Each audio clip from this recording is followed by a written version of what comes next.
Before we begin, tap like, leave a comment, and subscribe to the channel. Your support helps us uncover the darkest corners of the prison system. Now, let's step inside. ADX Florence, America's most isolated Supermax prison, is not just a building. It is a machine of control. Here, even the simplest action, the act of moving your own body, is carefully regulated. Every step, every turn, every moment of standing or walking is monitored, timed, and enforced. For the inmates, movement itself is a privilege, a measured interaction with the world outside their cells, and a tool used by the prison to shape obedience, perception, and endurance. As the steel doors clang shut behind them, a simple walk down the corridor becomes a test of patience and awareness. Inmates are taught, through subtle systems of restriction, that freedom is never their own. The corridors are silent except for the echo of footsteps, controlled, measured, and restricted.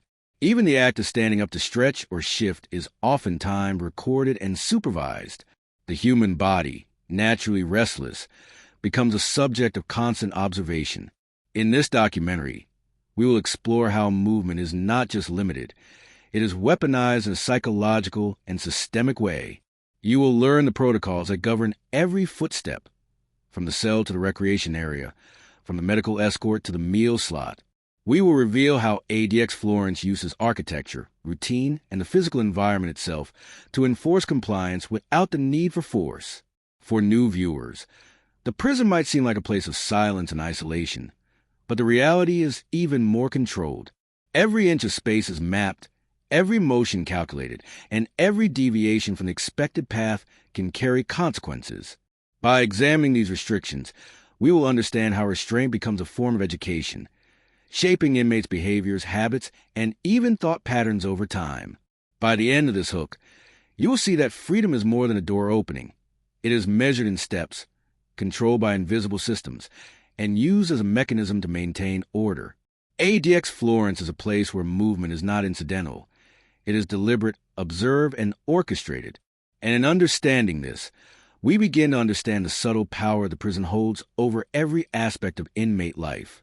The rules of movement, how every step is monitored inside ADX Florence. At ADX Florence, the concept of movement is transformed from a simple human action into a carefully controlled process. Unlike any conventional environment, here, motion is not taken for granted. Every step, every shift of posture, every decision to stand, sit, or walk is governed by a system of protocols that ensures complete control over the inmate's physical activity. For the men confined in the Supermax prison, movement itself becomes a form of discipline, a daily exercise in compliance, and a reminder of the power structures that dominate their lives. From the moment the metal doors of the cell slide open at the start of the day, the inmate is acutely aware that each motion will be observed and, in some cases, timed. Even before exiting the cell, subtle restrictions are in place. The exact moment one may stand, the manner of leaving the bed, and the route to the cell door are all regulated. Guards conduct visual checks, ensuring that each movement adheres to expected behaviors. The architecture of the cell, narrow and efficient, funnels motion into predictable patterns. There is no room for spontaneous gestures or unchecked physical activity. The corridors of ADX Florence extend like narrow arteries, each lined with reinforced walls, observation points, and strategic lighting.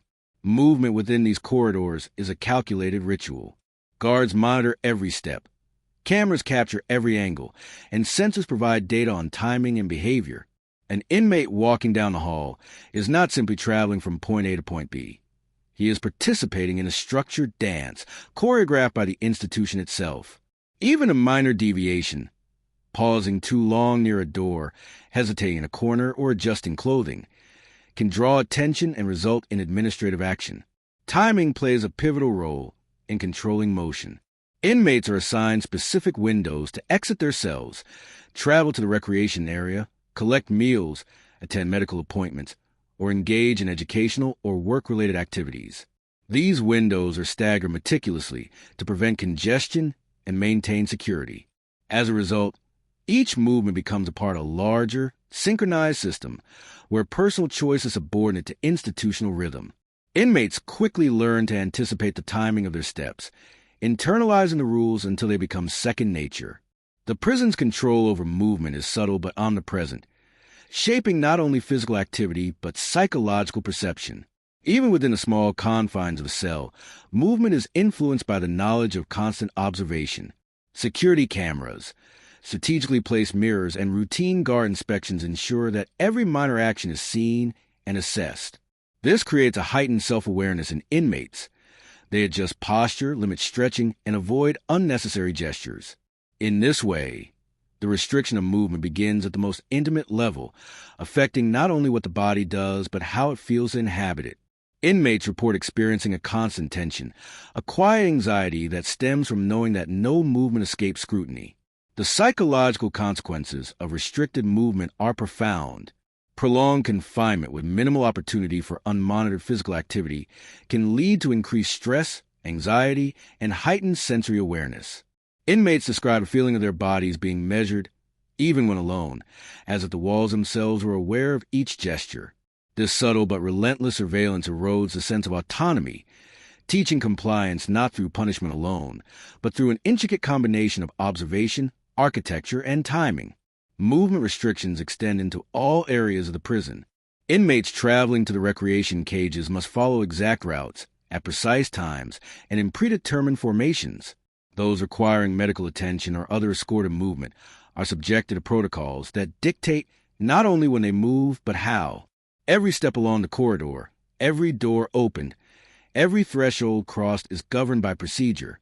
Guards and staff rarely need to intervene physically. The system's rules enforce compliance effectively on their own. The interplay between physical environment and procedural control amplifies the psychological impact of restricted movement. Long, sterile corridors, the echo of footsteps, and the absence of auditory distractions all reinforce perception that every inch of space belongs to the institution. Even small tasks, like retrieving a tray of food or stepping into a recreation cage, become exercises in vigilance. The body, naturally restless, learns that freedom is measured in inches, minutes, and carefully monitored steps. Architecture itself plays a pivotal role in shaping motion. Hallways are narrow, with minimal furnishings, and designed to provide unobstructed observation. Doors are heavy metallic and equipped with sensors that record the moment they are opened and closed. The layout ensures that inmates move in straight lines, minimizing opportunities for deviation. This controlled environment teaches that movement is not just a physical action, but a regulated behavior that must conform to the expectations of the institution. The long-term effects of restricted movement extend beyond the physical body. Inmates develop heightened awareness of timing, spatial orientation, and the behaviors of others. Small deviations are noticed quickly, and the consequences, ranging from extended lockdowns to increased monitoring, reinforce the importance of adhering to prescribed patterns. Over time, this system of movement restriction cultivates a disciplined, almost robotic routine, where personal initiative is tempered by institutional expectations. Despite the strict control, movement also serves as a form of subtle reward. Being allowed to exit the cell, walk to the recreation cage, or move for medical reasons reinforces the concept that freedom is conditional. Inmates understand that following rules ensures continued access to these movements, and this understanding becomes a form of behavioral conditioning. The prison teaches that compliance is rewarded not with comfort or luxury, but with the basic right to navigate one's own body in space. By the end of the day, it becomes clear that ADX Florence has mastered the art of controlling motion without overt force. The system operates silently, efficiently, and relentlessly, creating an environment where the body itself is under constant supervision. Each step, each gesture, each movement serves as a reminder of the institution's authority and a careful orchestration behind every action. Through careful observation, architectural design, and procedural enforcement, ADX Florence converts movement into a tool of psychological and physical control. Inmates learn that their autonomy is limited, that freedom is structured, and that even the simplest actions, standing, walking, or turning, must conform to an invisible set of rules. This chapter provides an in-depth exploration of how these restrictions operate, laying the foundation for understanding the broader mechanisms of control within the prison. The science of restrained motion, how movement shapes daily life in ADX Florence. Inside ADX Florence, movement is more than a basic human function. It is a carefully controlled system designed to shape behavior, enforce compliance, and subtly influence the inmate's perception of freedom. Each step, every shift in posture, and each turn is monitored, timed, and evaluated. Unlike conventional spaces where motion is natural and unrestricted, here, it becomes a powerful instrument of authority. The daily routine begins the moment metal cell doors slide open. Inmates are acutely aware that their movements are observed and judged. Standing, walking, or even adjusting one's posture carries implicit rules. Guards watch carefully. Cameras capture every angle, and the prison's architecture ensures that each corridor, doorway, and common area funnels movement into predictable patterns. Even within cells, minor motions, leaning, stretching, or pacing, are constrained by awareness of constant surveillance. Corridors are narrow, long, and stripped of distractions, designed to maximize visibility and minimize deviation. Inmates moving from cell to recreation, meals, or medical appointments follow precise routes. Cameras, strategically placed mirrors, and routine patrols ensure that no step goes unnoticed. Timing is crucial. Exit windows are staggered to prevent congestion, maintain security, and reinforce the rhythm of the day. Walking becomes less a personal choice and more a reflection of institutional expectation. The psychological impact of this controlled movement is profound. Inmates report heightened self-awareness, a constant focus on behavior, and an almost mechanical approach to daily routines. Walking down a corridor, for example, is no longer a simple act. It becomes a practice in precision, where any hesitation or misstep can have consequences. Through repetition, inmates internalize the rules of movement, learning to anticipate schedules, formations, and commands without constant prompting. Restricted motion also shapes social interactions. In hallways and recreation cages, spacing and direction are controlled to minimize unsupervised contact. Even minor deviations in positioning can draw attention from guards. Over time, this teaches the inmate that physical space is not personal. It is governed by institutional authority. Movement becomes a conditional privilege, a lesson in compliance rather than a right. Access to certain areas reinforces behavioral lessons. Recreation, meals, and medical attention are scheduled, and adherence to movement protocols determines whether an inmate can participate. Infractions, walking too slowly, breaking formation, or delaying response, can result in temporary restrictions. The prison system demonstrates that control is not maintained solely through punishment, but through the conditional granting of access. Compliance with movement rules ensures continued participation in even the most basic activities. Even the body itself is influenced. Physical activity is limited to tightly controlled intervals, preventing spontaneous exercise. While inmates can walk or stretch during recreation periods, their motions are guided by timing and supervision. The architecture, schedules, and surveillance converge to ensure that freedom of motion exists only as a measured privilege. This teaches restraint, patience, and behavioral conformity, turning the simple act of moving into a tool for psychological conditioning. Restricted movement also affect perception of time and space.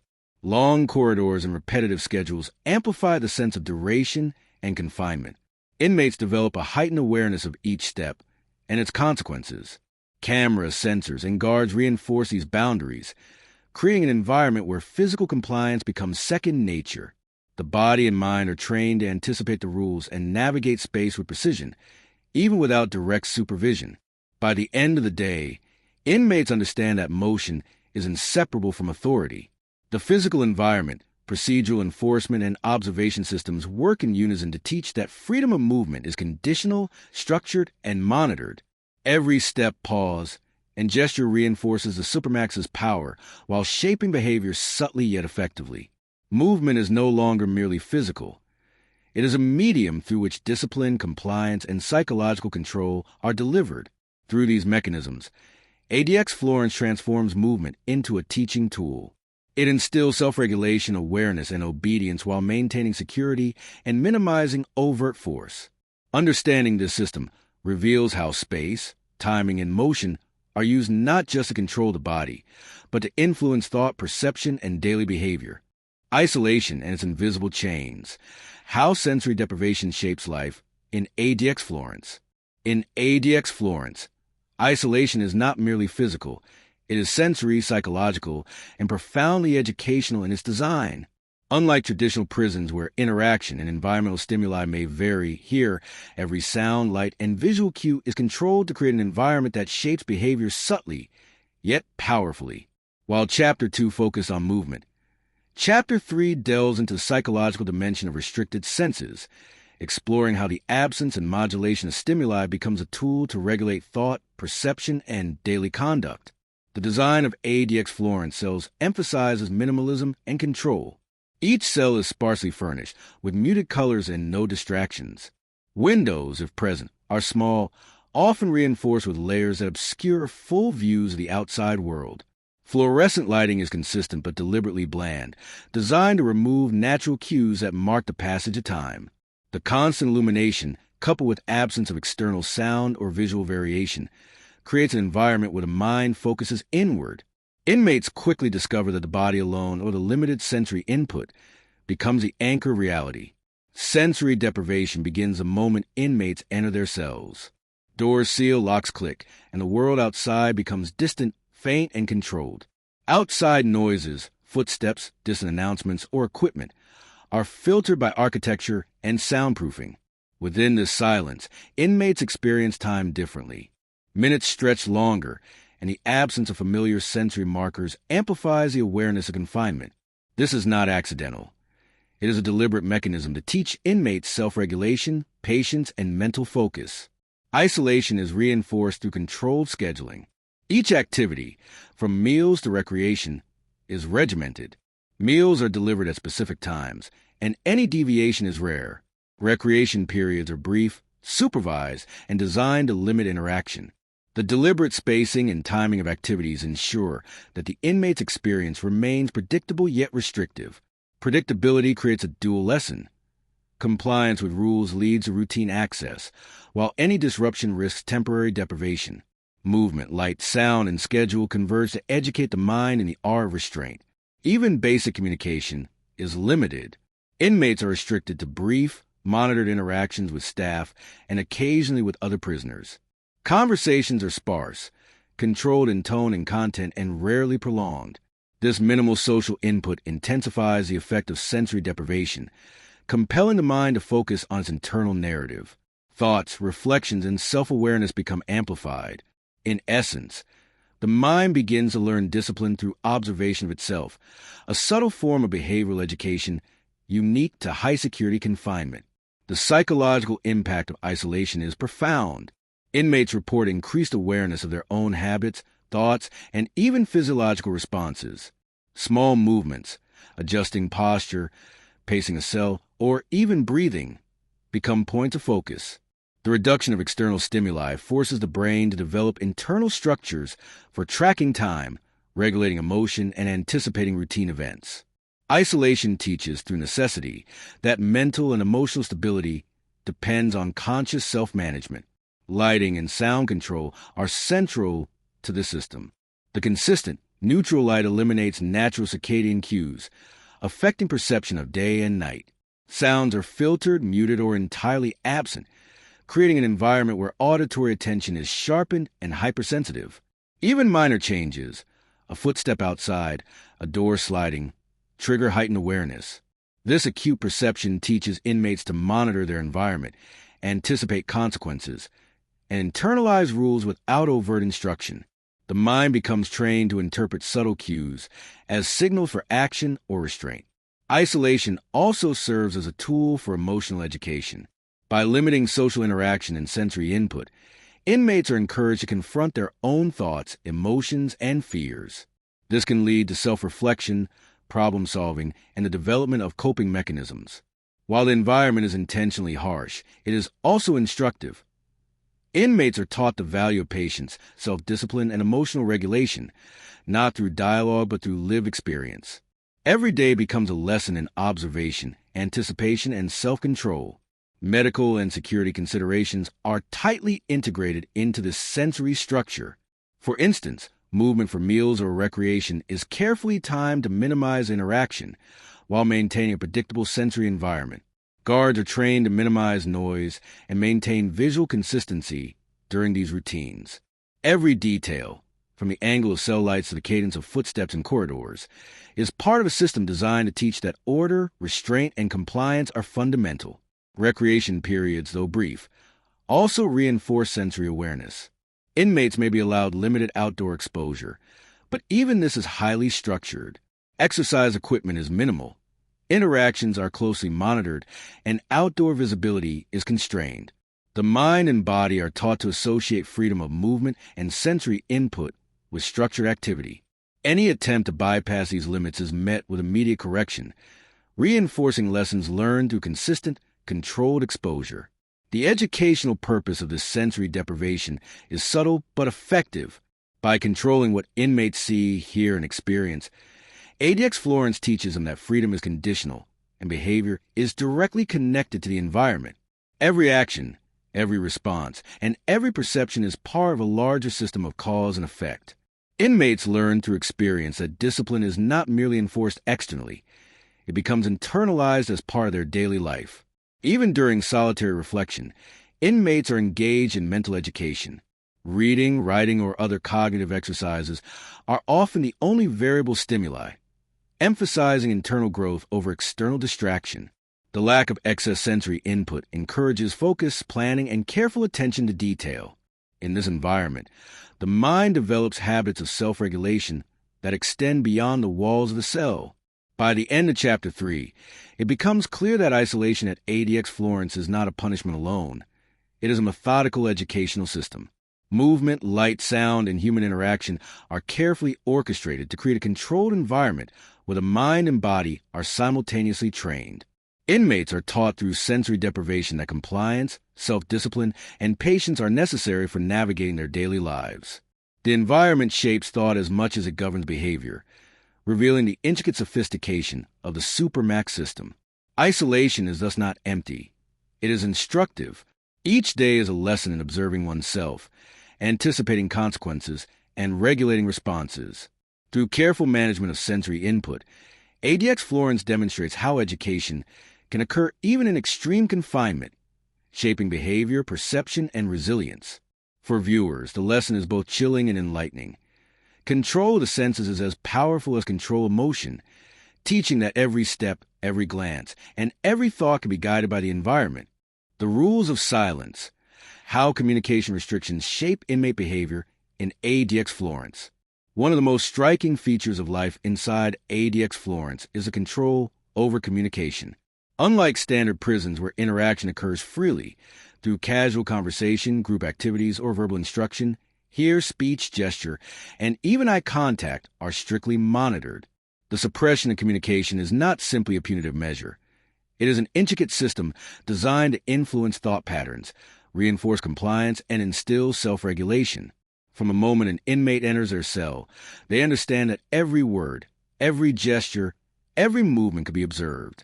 Corridors, recreation areas, and even visitation spaces are designed to minimize unsupervised interaction. Guards are trained to identify subtle attempts at communication, whether a glance, a nod, or a coded movement. The architecture itself reinforces these rules. Narrow hallways, strategically placed cameras, and isolated cells create a constant awareness that communication is conditional, monitored, and limited. The daily schedule further enforces restraint. Meal times, recreation, and showers occur in staggered intervals to limit the possibility of conversation. Even within the same space, inmates are separated by barriers, maintaining both physical and psychological distance. Over time, inmates internalize these restrictions, adjusting behavior to avoid unnecessary speech or gestures.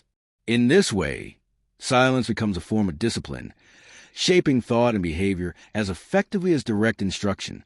The educational effect of restricted communication is subtle yet profound.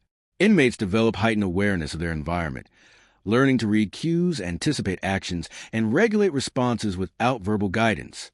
Eye contact, posture, and body language take on new significance. Every gesture carries meaning and potential consequence.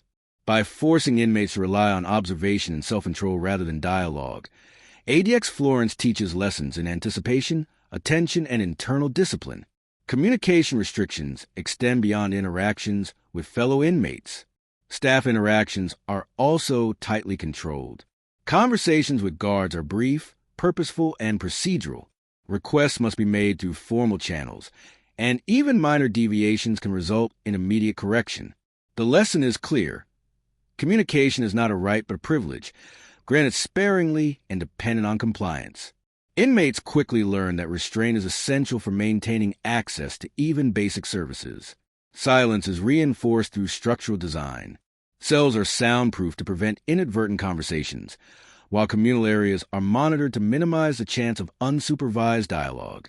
Even auditory cues from other parts of the facility are muffled, creating an environment where external communication is largely eliminated. The lack of verbal interaction heightens sensitivity to other stimuli, such as guard movements, the opening of doors, or distant announcements. The mind becomes trained to interpret subtle cues, replacing conversation with observation and anticipation. The psychological effects of restricted communication are profound. Inmates often report increased introspection, heightened focus, and a reliance on mental processes rather than social input. The absence of conversation encourages self-reflection, planning, and careful evaluation of one's actions. Thoughts, once expressed externally, are internalized, creating a form of cognitive training that reinforces discipline and self-regulation. Even the simplest social gestures are governed by strict rules. In recreational spaces, inmates must maintain precise spacing, avoid unnecessary eye contact, and limit gestures. Missteps, such as reaching toward another inmate, raising a hand in greeting, or lingering too long in proximity, are monitored and corrected through repetition. Inmates learn that communication, whether verbal or nonverbal, carries weight and consequence. Silence becomes a medium of learning, teaching restraint and observation as essential tools for navigating daily life. The system also uses silence to manage emotions. Inmates experiencing frustration, anger, or anxiety have limited outlets for expression. Physical isolation and controlled schedules encourage reflection and emotional regulation. By minimizing social interactions, ADX Florence teaches inmates that self-control is paramount, not just for compliance but for mental stability. The environment forces the mind to process emotion internally, fostering resilience and adaptive thinking. Even during structured activities such as meals or recreation, silence is enforced subtly yet effectively. Guards use visual cues, body positioning, and routine timing to signal acceptable behavior. Any deviation is addressed immediately, reinforcing the lesson that verbal or gestural communication is conditional. Inmates adapt, learning to anticipate rules, recognize authority, and self-regulate their actions. Over time, this repeated conditioning strengthens internal discipline and diminishes reliance on external guidance. Restricted communication also impacts the perception of trust and social connection. Without regular interaction, inmates develop heightened caution, learning to evaluate potential risks in every encounter. The lack of dialogue forces reliance on observation, analysis, and prediction. In this environment, silence is both protective and educational. It teaches awareness, patience, and careful consideration of social dynamics. By the end of Chapter 4, the lessons of silence are clear. Communication is not eliminated. It is controlled, conditional, and instructional.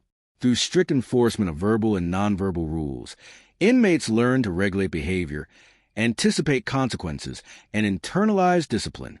Silence, in this sense, becomes an invisible teacher, guiding thought, shaping perception, and reinforcing compliance without overt instruction. ADX Florence demonstrates that control of communication is as powerful as control of movement or sensory input. By limiting speech, gesture, and interaction, the facility creates an environment where self-regulation is essential for survival. Inmates learn that every action, every glance, and every word carries significance, and that understanding the rules of communication is a crucial component of daily life. Silence is more than the absence of sound. It is an educational tool. Inmates are guided through structured routines, controlled interactions, and restricted opportunities for expression.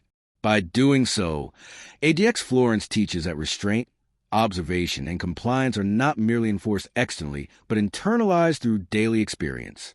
The mind becomes disciplined, the body regulated, and the environment a teacher in its own right. Food, routine, and psychological control. How daily life is structured to shape inmates in ADX Florence. In ADX Florence, Even the most basic aspects of daily life, meals, schedules, and routine tasks, are carefully structured to control behavior, regulate the mind, and maintain psychological dominance. What may seem mundane, such as receiving a meal, becomes an essential element of a larger system designed to teach discipline, self-regulation, and awareness of consequence. Inmates quickly learn that every action, every response, and every compliance with a schedule carries significance, turning routine into a subtle yet effective educational tool. Meals are delivered according to a rigid timetable. Inmates are allotted specific windows for eating, and deviation is not tolerated. Even within these windows, guards ensure that behavior remains orderly. Movement are observed, utensils are handled properly, and speech is minimal. The repetition of these routines teaches patience, punctuality, and adherence to rules. Every day, the predictability reinforces a lesson that structure and order govern life within the facility. Food itself is designed for efficiency and control.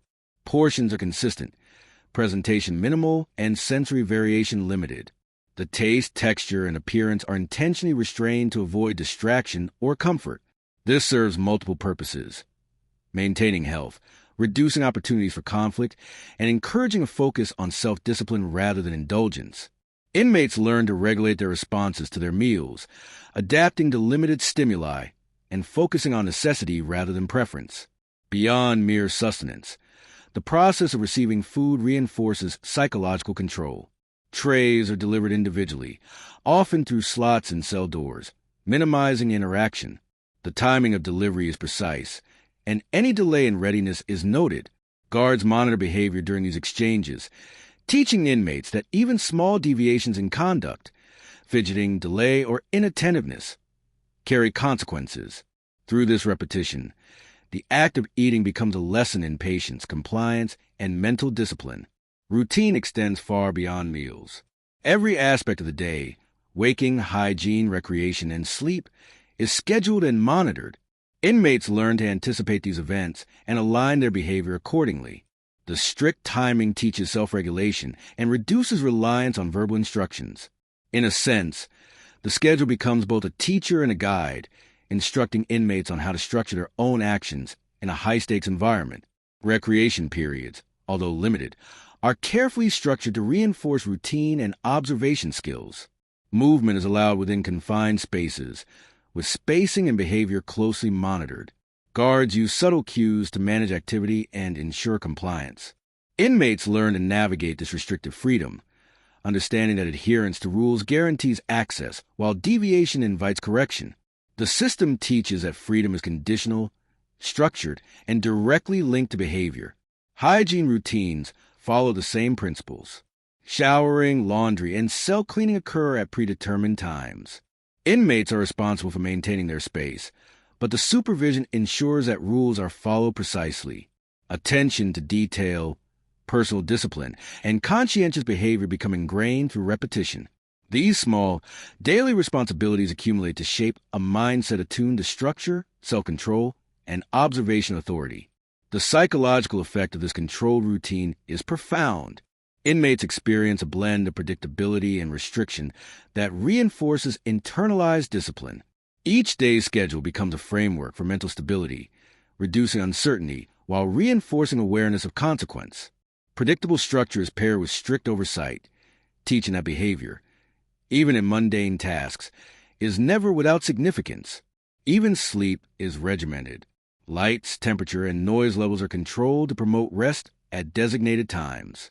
Cells are designed to minimize disruption, yet the constant awareness of surveillance teaches inmates to adapt, remain alert, and maintain composure.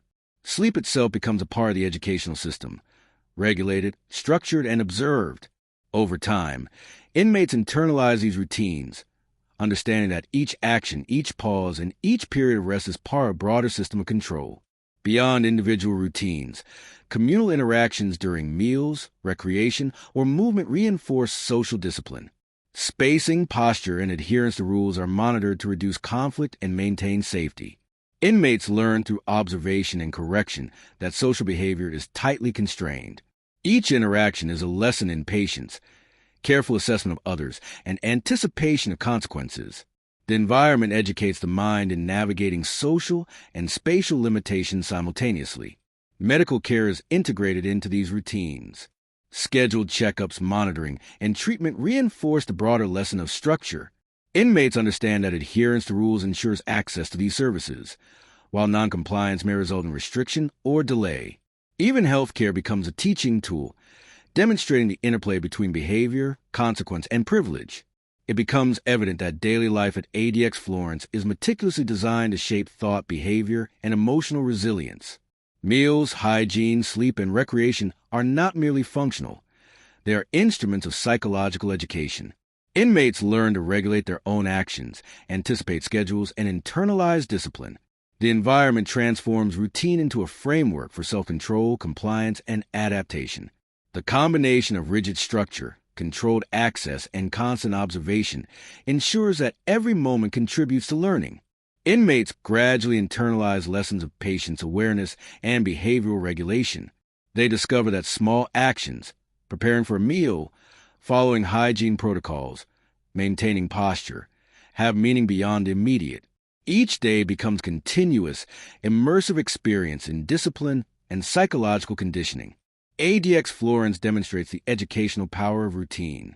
By controlling the timing, structure, and monitoring of daily activities, the facility teaches that life is governed by consequence, attention, and self-regulation. Inmates are shaped not only by rules and authority, but by the design of their environment, their routines, and their responses to controlled stimuli. Through repetition and observation, the mind learns to anticipate, regulate, and adapt, creating patterns of thought and behavior that endure beyond the walls of the cell. The last lesson, understanding life control and the human mind inside ADX Florence. As the sun sets over the imposing walls of ADX Florence, the lessons of the facility become clear. Every element of the prison, from the isolation cells and rigid schedules to the silence corridors and controlled routines, serves a purpose beyond mere containment. ADX Florence is a laboratory of human behavior, a place where discipline, observation, and psychological control intersect to shape the daily experience of those within its walls. The stories of inmates, though often hidden behind walls and iron bars, reveal a complex interplay between restriction and adaptation. By limiting freedom, regulating communication, and structuring every minute of daily life, the facility teaches lessons that extend beyond punishment. Inmates are forced to observe, reflect, and internalize the rules of the environment.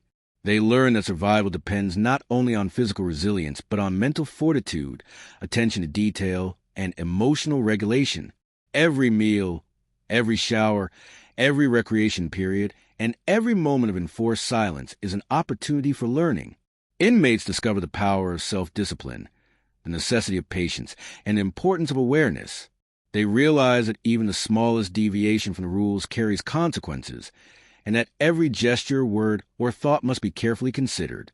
In this way, ADX Florence becomes more than a prison. It is an institution of structured education in human behavior and psychology. Medical care, the control of sound, light, and movement, and the constant presence of surveillance serve as reminders of the omnipresent structure. These systems, while designed for safety and security, also reinforce the lessons of adaptation, compliance, and self-regulation. Inmates learn that privileges, whether access to health services, recreation, or even minimal interaction, are earned through consistent adherence to rules.